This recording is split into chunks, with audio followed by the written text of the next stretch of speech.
할렐루야. 이 저녁에 오신 여러분들을 주의 이름으로 환영합니다.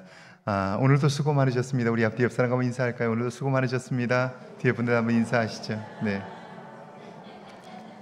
오늘도 수고 많으셨습니다.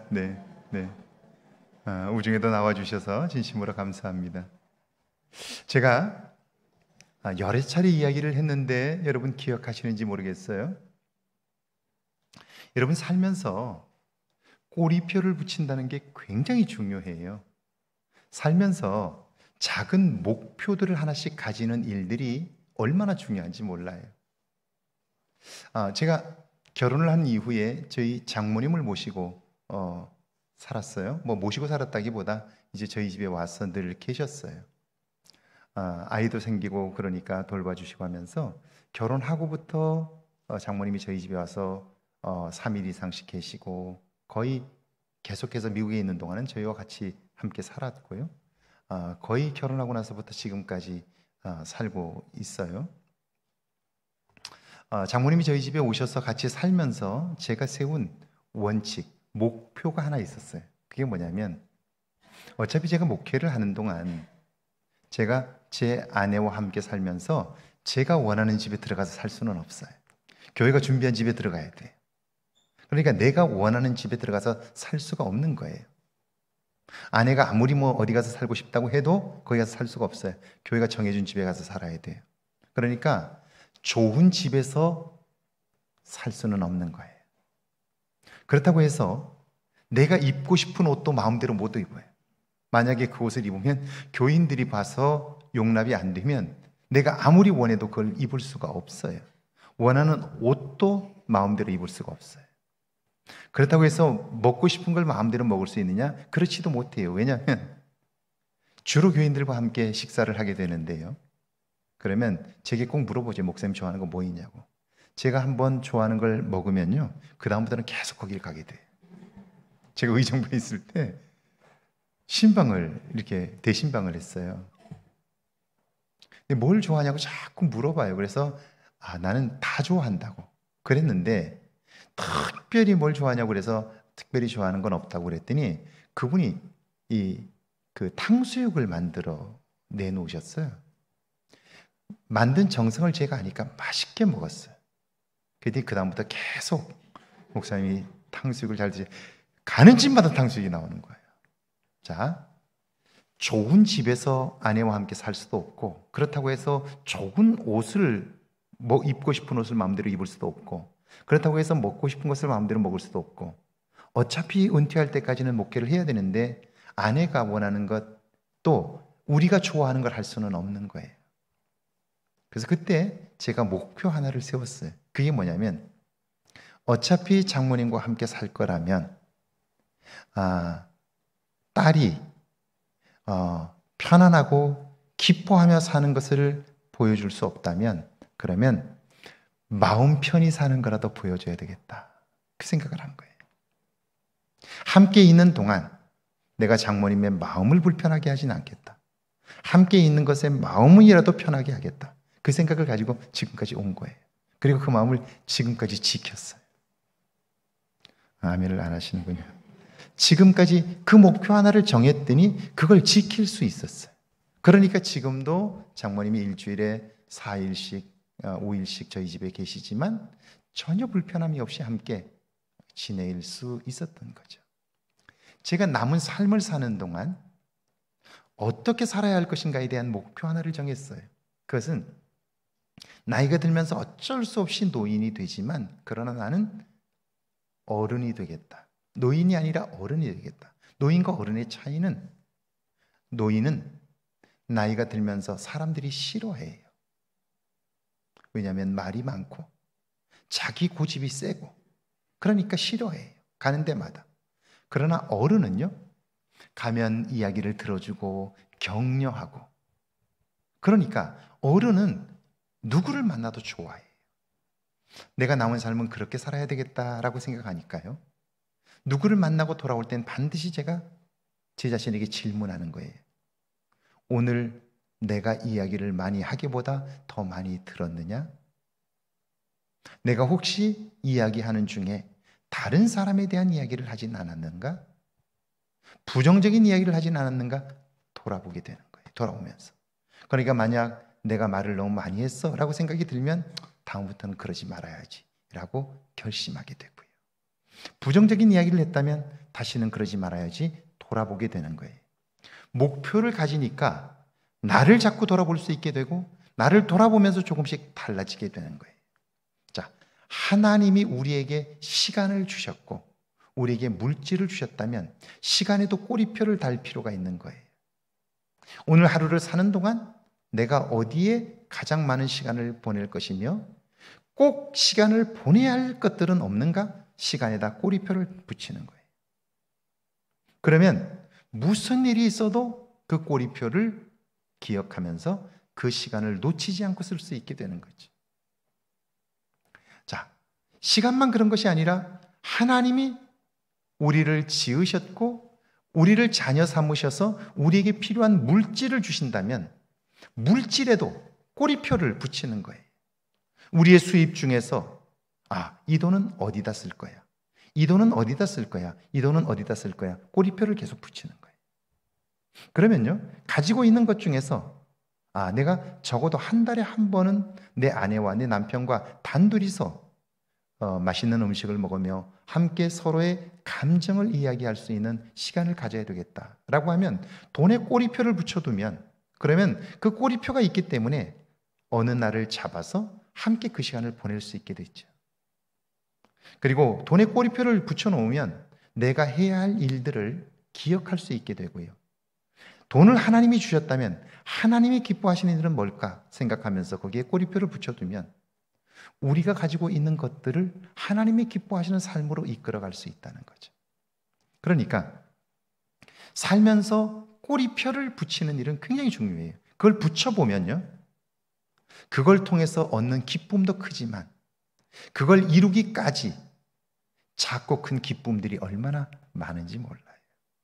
자, 이제 여러분의 시간이 많지 않다라고 생각한다면요, 그렇다면 이제부터라도 여러분의 시간에 꼬리표를 붙여보셔요. 오늘 하루 꼭 해야 할 일, 여러분 자신의 요구만이 아니라 하나님이 오늘 내 주변에 있는 사람들에게 무엇을 관심하도록 하실까를 생각하면서 여러분이 만약 그런 관심을 가지고 시간에 꼬리표를 붙이기 시작한다면 여러분의 삶은 건강해질 거예요. 왜냐하면 하나님이 시키시는 일을 심부름하다 보면요, 건강도 회복되고요, 할렐루야, 삶의 기쁨과 보람도 얻을 수 있기 때문에 그래요. 여러분은 복 있는 사람들입니다. 아멘을 안 하시는 분이 여전히 계시군요. 여러분은 복 있는 사람입니다. 무슨 복이 있나요? 삶에 관한, 존재에 관한, 미래에 관한 이야기를 여러분은 이 자리가 아니면 진지하게 할 시간이 많지 않아요. 제가 노래를 하나 준비했는데요, 명성황후의 OST 중에서 나 가거든 이라는 제목의 곡이에요. 가사가 굉장히 심오합니다. 포레스텔레라고 그 팬텀싱어 출신의 4인조 보컬들인데요, 정말 화음을 잘 맞추고 너무너무 잘해요. 한번 들어보시겠어요? 가사를 한번 집중적으로 한번 보시죠.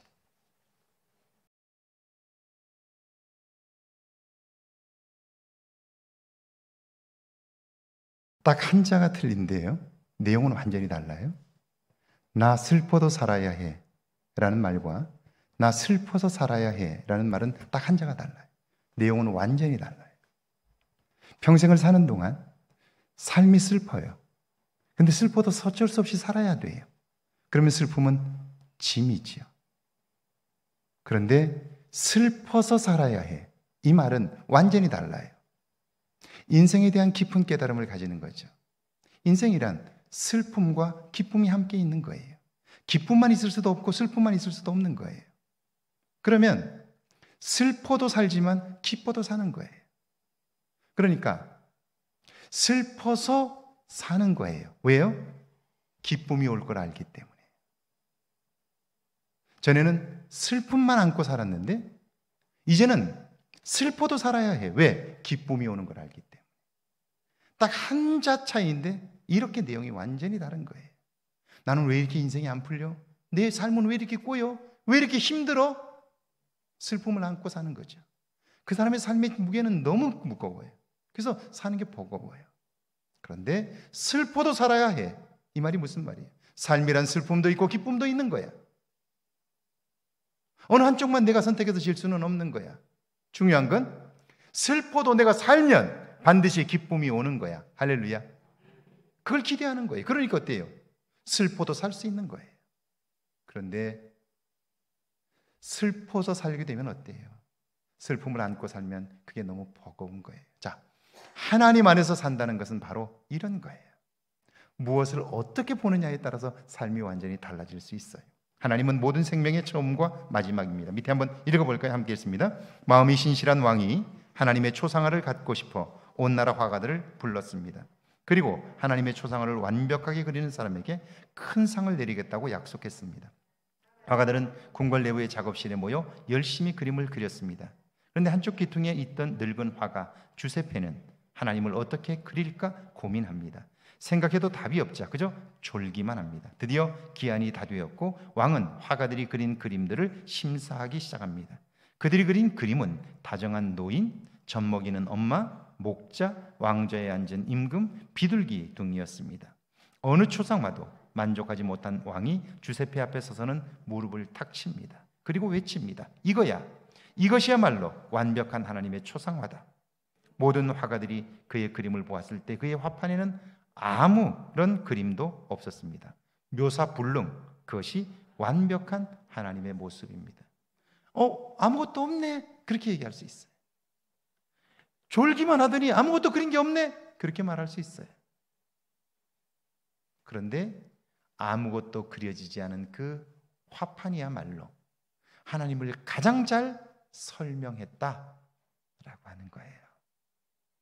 자, 살아가는 동안 하나님이 이 세상의 창조주이시고 나를 지으신 분임을 믿는다면, 그렇다면 내가 무엇을 안다고 말하기 전에 나를 지으시고 이 세상을 창조하신 그분에게 먼저 물어야 하지 않을까요? 그분은 우리의 지식으로 알 수 없는 분이시니까요.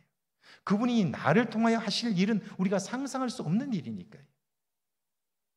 그런데도 우리는 어때요? 우리의 계획이 이루어지지 않으면 실망하고 마치 세상이 다 무너진 것처럼 생각하고 있지 않느냐 하는 거예요. 그렇지 않아요. 하나님은 모든 것을 하실 수 있으며 처음과 끝이기 때문에 하나님이 하시는 일은 감히 우리가 묘사할 수 없는 거예요. 할렐루야. 그래서 이 믿음만 있다면 우리의 삶은 달라질 수 있는 거죠. 자, 하나님은 스스로 계십니다. 1번입니다. 만물의 시작이 하나님입니다. 함께 읽습니다. 오늘 우리가 사용하는 물건들은 모두 제작자가 있습니다. 만약 만든 사람이 없는 물건이 있다고 말한다면 그 사람은 정신이 조금 이상한 사람일 것입니다. 그렇다면 인간과 세상은 어떻게 시작되었을까요? 그 해답을 말씀하면서 성경은 시작됩니다. 시작을 알지 못하면 그것과 관련된 어떤 것도 알 수 없기 때문입니다. 여러분이 한번 이렇게 생각해 보세요. 아무리 고가의 장비, 아무리 엄청난 장비를 가지고 있다고 해도 여러분이 그게 무엇인지를 모르면 그것은요, 창고에 들어가 있거나 아니면 여러분 옷걸이로 쓰게 될 거예요. 그게 뭔지를 모르니까. 이런 이야기가 사실이라고 그러죠. 영국의 탐험가들이 배를 타고 모험을 하다가 아프리카 대륙에 도착했어요. 한 동네를 들어갔는데 아이들이 공기놀이를 하고 있어요. 근데 그 공기를 보니까 공기가 전부 다이아몬드예요. 다이아몬드를 가지고 지금 공기놀이를 하고 있는 거예요. 사탕 하나를 줬더니 거기 있는 걸 다 주는 거예요. 그게 뭔지를 모르기 때문이에요. 우리가 하나님을 아는 만큼 하나님을 경험할 수 있고 하나님을 누릴 수 있게 되는데, 안타깝게도 오늘날 그리스도인들이 하나님을 알려고 하질 않아요. 자기가 알고 있는 것으로 인생을 살려고 생각해요. 그리고 후회해요. 내일이 사실은 저와 함께 가까이 지냈던 목사님의 일주기 추도일이에요. 연락을 받아서 묘지에서 함께 모인다고 해서 제게 순서를 부탁하고 해서 제가 이번 한 주간 동안은 그분과 함께했던 시간들을 추억했어요. 오늘 아침 새벽기도 끝나고 나서 저 목포에 있는 친구와 카톡으로 연락을 하면서 야, 참 삶이 빠르다. 우리 함께 학교에서 공부하던 때가 있었고 목회도 함께 한 지역에서 같이 했고 했는데 벌써 하나님의 부름을 받은 지 1년이 지났다. 엊그제 같은데 우리 역시 이렇게 갈 텐데 정말 잘 살아야 되겠다. 그런 이야기들을 아침에 새벽기도 끝나고 나눴어요. 그리고 다시 한번 또 다짐해요. 남은 시간 정말 잘 살아야 되겠다. 그리고 시간을 낭비하지 말아야 되겠다. 많은 사람들이 시간이 주어졌는데 그 시간을 꼬리표를 태그를 붙이지 않아요. 그러니까 그냥 있는 대로 살다가 어느 순간 못 살게 되면 마치 하루도 못 살아본 사람처럼 살겠다고 가구성을 쳐요. 이게 얼마나 어리석은 일이냐는 거예요. 지금부터 시간에 꼬리표를 붙이는 거예요. 그리고 어떻게 살 것인가 작은 목표들을 하나씩 정하고 그 일들을 행할 때 우리의 삶은 달라지는 거죠. 2번입니다. 아는 것은 믿는 것으로부터 시작됩니다. 같이 읽습니다. 하나님이 사람과 세상의 시작이라고 하면 그걸 어떻게 믿느냐고 본 사람이 있느냐고 묻습니다. 그러므로 나는 그것을 믿을 수 없다고 말합니다. 그런데 세상의 모든 이치는 아는 것이 먼저가 아닙니다. 믿음이 먼저고 그 믿음으로 인하여 알게 되는 것입니다. 지금 우리가 사용하는 모든 것들은 원래 존재하지 않았습니다. 믿음의 사람에 의해 알게 된 것이 세상에 보여졌고 그때 비로소 사람들은 알게 된 것입니다. 자, 안다고 하는 것, 인간의 지식이 굉장한 것 같지만 사실은 그 지식이라는 것은요, 누군가 알지 못하던 때에 그걸 믿었던 사람들이 있어요. 그걸 이야기를 하면 알지 못하는 사람들은 하나같이 다 미쳤다고 말했어요. 그런데 그걸 믿음으로 본 사람들이 있어요. 그리고 그 믿음으로 본 사람들이 그걸 기필코 만들어내었을 때 사람들은 그게 되네? 가능하네? 이렇게 얘기를 한 거예요. 비로소 알게 된 거예요. 여러분 가만히 한번 생각해 보세요. 우리가 살아온 이 짧은 시간 속에 세계는 얼마나 많이 바뀌었는지 몰라요. 제 어린 시절로 돌아가 보면 제가 초등학교를 다닐 때에는요, 전화기가 두 종류였어요.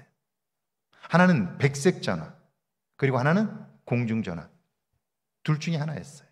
백색 전화는 개인 전화였고요. 공중전화는 우체국 전화였어요. 전신전화국 전화였다고요. 그러니까 자기 전화를 가지고 있는 집은 굉장히 부자였어요. 저희 동네에 제 친구 집 하나밖에 없었어요. 개인 전화는, 백색 전화는. 나머지는 전부 빌려서 하는 전화인데 그것도 굉장히 비싸가지고 몇 집에 한 집씩 있어가지고요. 그 집으로 전화가 오면 동네 방송해가지고 가서 받고 이렇게 했어요. 그렇죠? 그랬어요. 그런데 어느 순간부터 전화가 폭발적으로 늘어났어요. 집집마다 전화를 놓기 시작했어요. 공중전화도 얼마나 많았는지 몰라요. 그러다가 선이 있는 전화가 불편하다고 하면서 소위 무선 전화기를 개발하기 시작했어요. 무선 전화기가 힘드니까, 그러니까 개발이 너무 어려우니까 그래도 안테나를 좀 높이 꽂을 수 있는 차량에 안테나를 달아서 차량 안에서 무선으로 쓰는 전화가 카폰이라고 하는 것이 가장 먼저 무선 전화의 1세대로 우리에게 보여졌어요.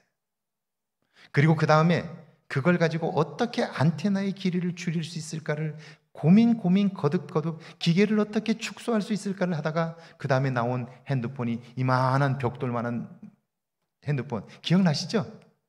그거 들고 얼마나 뽀겼는지 몰라요. 그거 있는 사람 이거 막 엄청 비쌌어요. 전화기도 비싸고 요금도 어마어마하게 비쌌어요.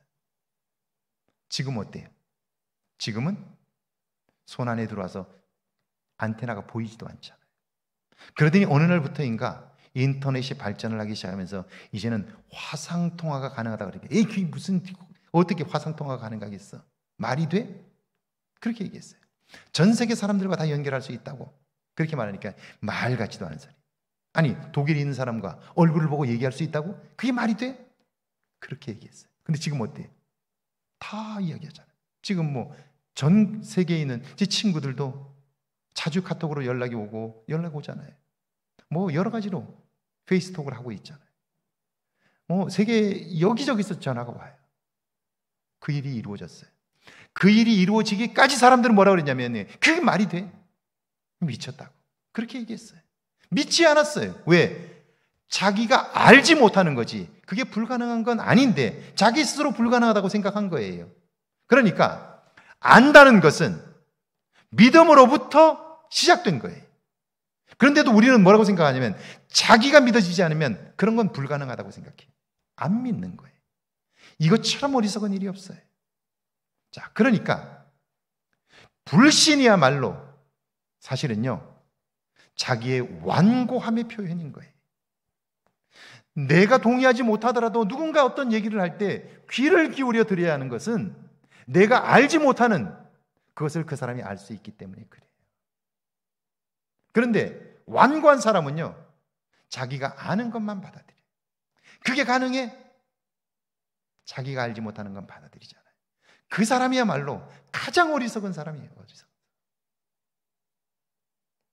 제 가까이 지내는 우리 갈릴리 교회 송 목사님 부부가 결혼을 했대요. 결혼식을 마치고 이제 그 다음날이 주일이어서 교회에 와서 예배를 드리고 이제 신혼여행을 가야 되는데, 교회 와서 예배를 딱 마쳤더니 청년들이 전사님 결혼하신 거 축하한다고 그러면서 오늘 저녁은 여기서 호텔에서 하룻밤 주무시고 가시라고 그러면서 청년들이 호텔 하루 숙박권을 준비해서 선물을 했다는 거예요. 돈이 없어서 가난해서 그냥 가서 어디 가서 자려고 했는데 호텔에서 하룻밤을 자게 되니까 너무 좋아서, 그래서 같이 그날 주일날 저녁에 호텔에 가서 하룻밤을 잤대요. 자, 아침을 먹어야 되잖아요, 그죠? 아침을 먹어야 되는데 둘러보니까 먹을 데가 마땅치 않더래요. 그래서 들어오는데 입구 저 끝쪽에 보니까 해장국집이 있어가지고 아침에 호텔에서 자고 그 해장국집에 가서 해장국을 먹고 그리고 신혼여행을 떠났대요. 잘 갔다 왔어요.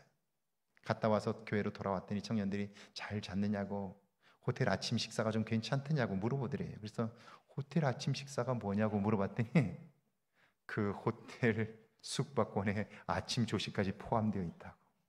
근사한 아침이 포함되어 있는데 그것까지 준비했는데 모르니까 나가서 해장국을 먹고. 자, 모르면 이런 일들을 겪게 되는 거예요. 자, 아는 것이란 믿는 것으로부터 시작되는 거예요. 자, 세 번째입니다. 지금도 그 하나님이 세상을 다스립니다. 같이 한번 읽어볼까요? 시작. 경희대학교 김상욱 교수는 그의 강의에서 이런 이야기를 합니다. 과학이 아무리 발전해도 종교는 사라지지 않을 것입니다. 이유는 과학은 결코 본질에 다가갈 수 없기 때문입니다. 세상을 창조하신 하나님이 지금도 그 세상을 다스리고 계시기에 지식이 아니라 믿음으로만 그 하나님을 경험할 수 있어요. 그러니까 계속해서 어리석은 사람들은 지식으로 하나님을 알려고 그래요. 하나님을 만나려고 그래요. 그런데 하나님은 이미 지식으로 도달할 수 있는 분이 아니에요. 여러분 살아보셔서 아시겠지만 여러분의 남편, 지금까지 오랫동안 살았는데 그 남편의 속을 아시겠죠? 이제 오래 살았으니까 남편의 속을 아시겠죠? 김남희 권사님 남편의 속을 아시겠죠? 한성재 집사님, 우리 서동환 장로님 뭐 천사니까 아시겠죠? 그 속을. 몰라요. 모른다고요. 그런데 우리는 마치 하나님을 다 아는 것처럼 살고 있지 않느냐는 거예요. 이렇게 생각하시면 맞아요. 우리가 믿음이 있다면 우리의 바람과 우리의 소원을 하나님께 아뢰면 그 모든 것을 하실 수 있는 분이 하나님이다라고 하면 정답이에요. 문제는 우리가 살면서 하나님을 통하여 우리의 삶의 문제를 보려고 하질 않아요. 나를 보려고 하질 않아요. 그러니까 어때요? 나를 볼 수 없고 내가 사는 세상도 알 수 없는 거예요. 어떤 일이 벌어질까요? 마치 앞을 보지 못하는 사람이 이게 안대를 쓰고 지팡이를 들고 삶을 살아가는 것과 걸어가는 것과 똑같은 거예요. 자꾸 하수구에 빠져요. 위험에 봉착해요. 왜 그래요? 앞을 보지 못하니까요. 여러분, 그때 내가 앞을 보지 못한다는 걸 알게 되면, 그러면 누군가에게 부탁해서, 그래서 그 사람의 도움을 받으면요, 우리는 그 길을 가도, 처음 가는 길을 가도 그 길을 넘어지지 않고 갈 수 있어요. 그런데 우리는 어때요? 내가 모든 것을 다 아는 것처럼 사니까요. 왜 그래요? 내가 눈이 가려졌다는 걸 모르니까요. 그렇게 되는 거예요. 하나님을 의지하는 이유가 여기에 있는 거죠. 자, 하나님은 영원한 생명의 주인입니다. 출애굽기 3장 11절입니다. 같이 한번 읽어볼까요? 함께 읽습니다. 모세가 하나님께 아뢰되 내가 누구이기에 바로에게 가며 이스라엘 자손을 애굽에서 인도하여 내리이까? 내가 너를 보내 내 백성을 구원하리라 라고 말씀하셨어요. 그랬더니 모세로서는 자신이 없는 거예요. 그 일을 행할 만한 자신이 없는 거예요. 왜요? 자기에게 그럴 만한 능력이 없다고 단정적으로 확신하기 때문에 그래요. 그뿐 아니라 자기는 알고 있는 게 있어요. 뭘 알고 있냐면 애굽의 바로가 얼마나 막강한 힘을 가지고 있는가를 알고 있어요. 자기 자신을 알고 바로가 어떤 존재인가를 알고 있는 거예요. 그러니까 어때요? 나는 그 일을 못한다라고 생각하는 거죠. 능력도 자신감도 없어요. 자, 왜 이렇게 되었을까요, 모세가? 이유는 하나님을 알지 못하기 때문에 그런 거예요. 내가 하나님을 많이 아는 것 같았지만 사실은 하나님을 알지 못하니까 하나님이 말씀하셔도 나는 자꾸 내 육신의 눈으로 나를 보는 거예요. 내 육신의 눈으로 바로를 보는 거예요. 그러니까 자신이 안 생겨요. 하나님이 할 수 있다고 말해도 못한다고 생각하는 거죠. 그러니까 한 걸음도 나설 수가 없게 되는 거죠. 그런데요, 우리가 하나님을 알게 되면 달라져요, 삶이. 나는 비록 능력이 없어도, 나는 할 수 없어도 하나님이 도와주시면 할 수 있다고 믿기 때문이에요. 자, 그래서 하나님께서 이사야 곁에 서셔서 이렇게 혼자 말씀으로 말씀하세요. 이건 이사야의 믿음을 보고 싶어 하시는 거예요. 내가 누구를 보내며 누가 나를 위하여 갈고 혼자 말씀으로 그렇게 하세요.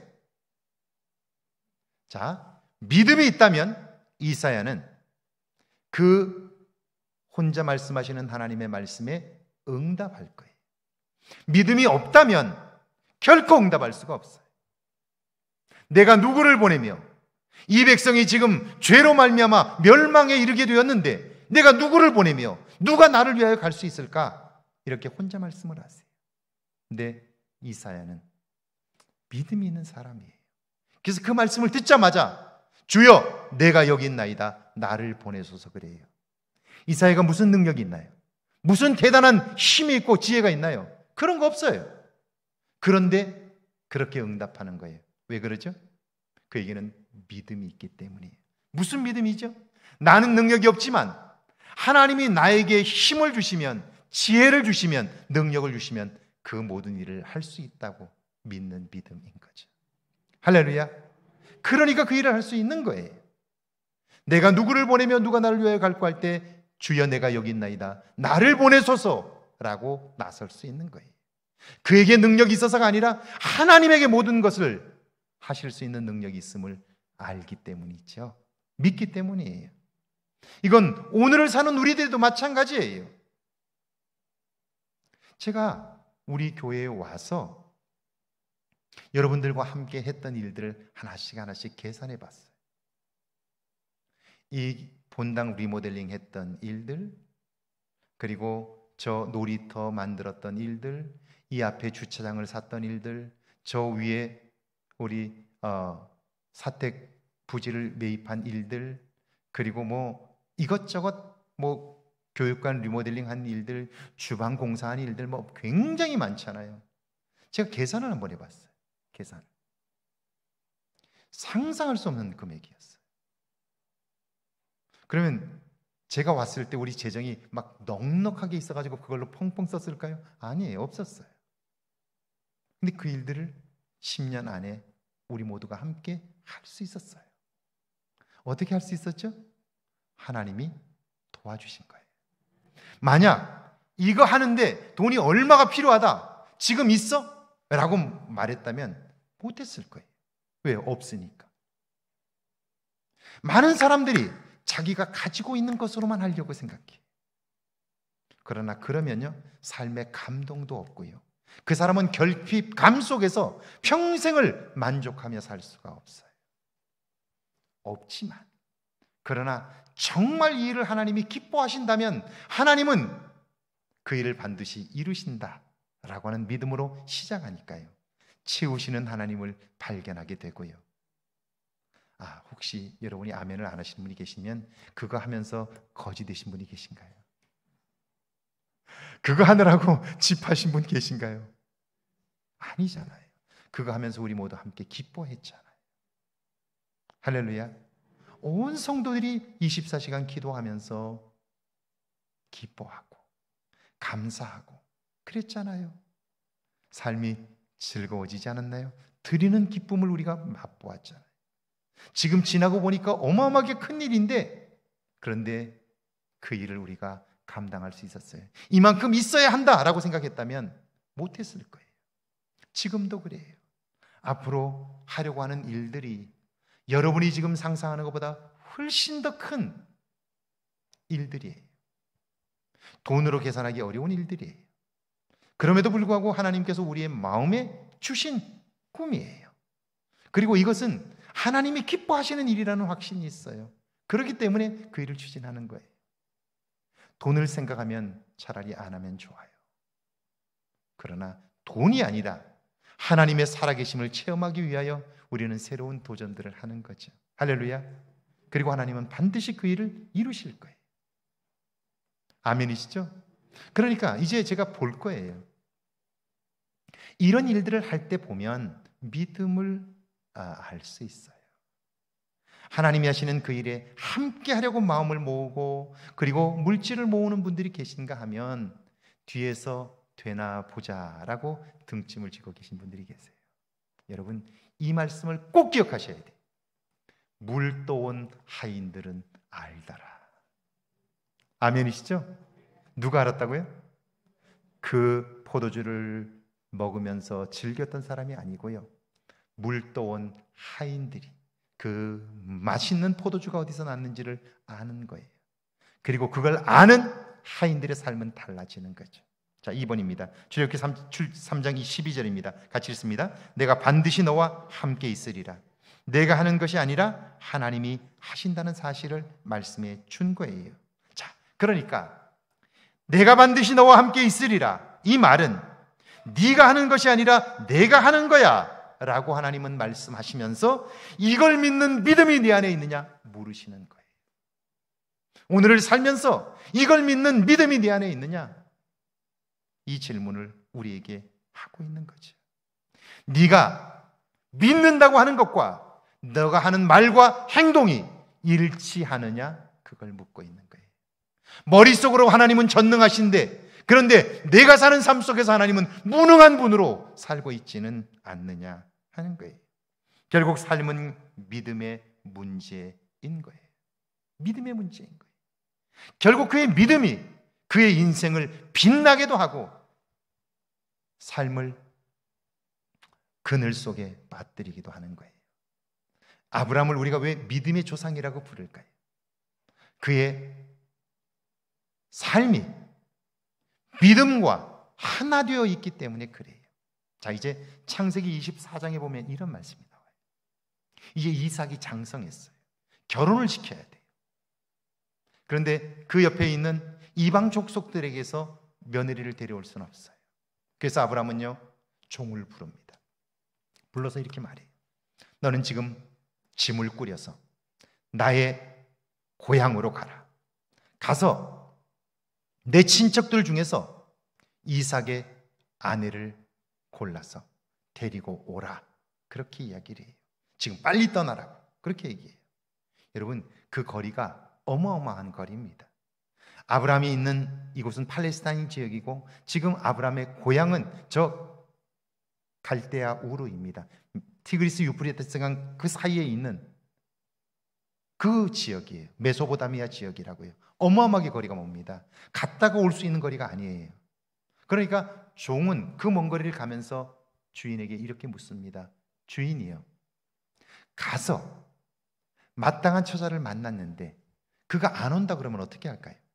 강제로라도 데리고 와야 될까요? 보쌈이라도 해가지고 와야 될까요? 어떻게 자가를 물려갖고 데려와야 될까요? 어떻게 해야 될까요? 이렇게 물어요.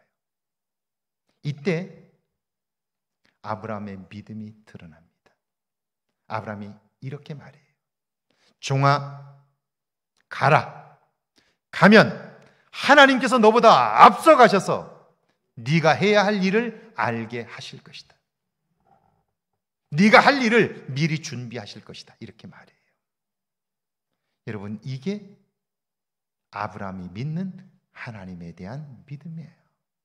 네가 하는 것이 아니라 하나님은 너보다 앞서가셔서 그 일을 미리 하실 거야. 이게 뭐죠? 아브라함이 경험한 여호와 이레의 하나님인 거예요. 하나님께서 미리 준비하시는 거예요. 자, 보세요. 이 하나님에 대한 믿음이 없으면 아무리 많은 것을 가지고 있어도 미래에 대한 두려움 때문에 한 푼도 제대로 써볼 수가 없어요. 이웃을 향해서 사랑의 손길을 펼 수가 없어요.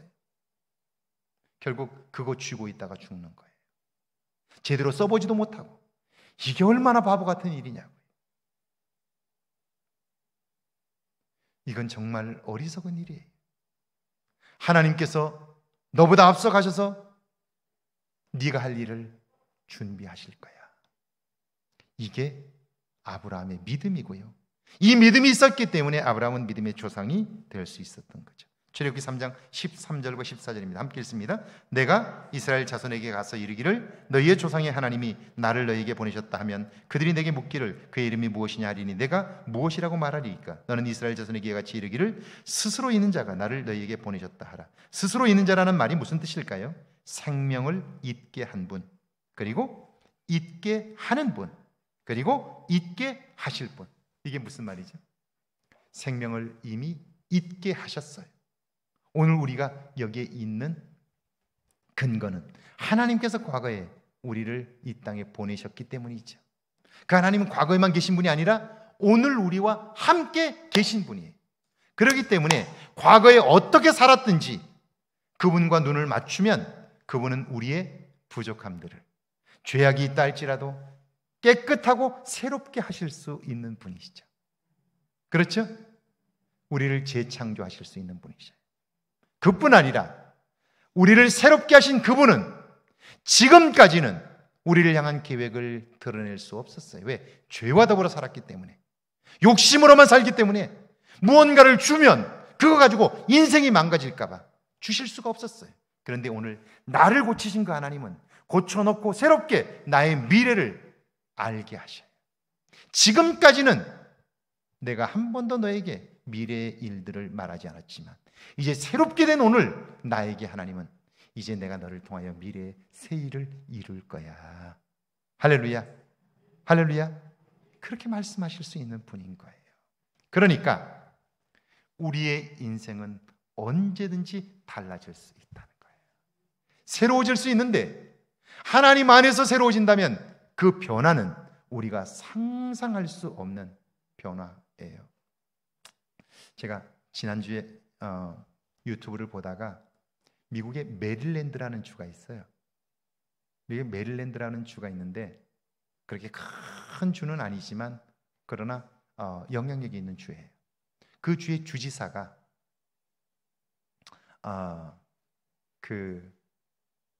결혼을 늦게 했어요. 결혼을 늦게 했는데 한국계 부인을 맞이했어요. 한국계 부인이, 미국은 여러분 미국이라는 한 나라라고 생각하는데 미국은요 한 나라가 아니에요. 연합국이에요. 각 주가 한 나라예요. 그래서 주지사의 부인을 퍼스트 레이디라고 불러요. 대통령의 부인만 퍼스트 레이디라고 부르는 게 아니고요. 주지사가 한 나라의 대통령과 똑같은 대우를 받아요. 그래서 부인을 퍼스트 레이디라고 불러요. 영부인이라고 부른다고요.